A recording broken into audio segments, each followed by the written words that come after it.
Sumagot si Cherry White matapos ang naging live video ng ex niyang si Boy Tapang. Gayunpaman, wala itong binanggit na pangalan at mas pipiliin daw niyang isipin ang mga masaya nilang pinagsamahan. Aniya, marami na siyang iniisip para isipin pa ang tungkol dito kaya hindi na raw niya pagbibigyan ito sa gusto niyang isagot sa mga akusasyon. Naglabas din ng pahayag si Cherry White kunod ng live video ni Boy Tapang kung saan sinabi nito ang aniya ay dahilan ng paghihiwalay nila. Ani Cherry White, daanan na lang nila sa tamang venue kung ano man ang issue nila.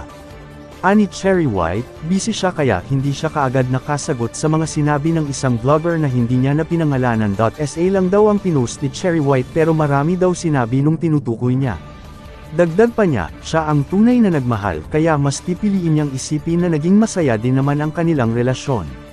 Si Boy Tapang ay isang content creator na nakilala sa kanyang vlogs kung saan kadalasan ay nagmumukbang siya ng mga prutas at iba pang pagkain sa kanilang lugar at kakaibang content kung saan wala siyang inaatrasan.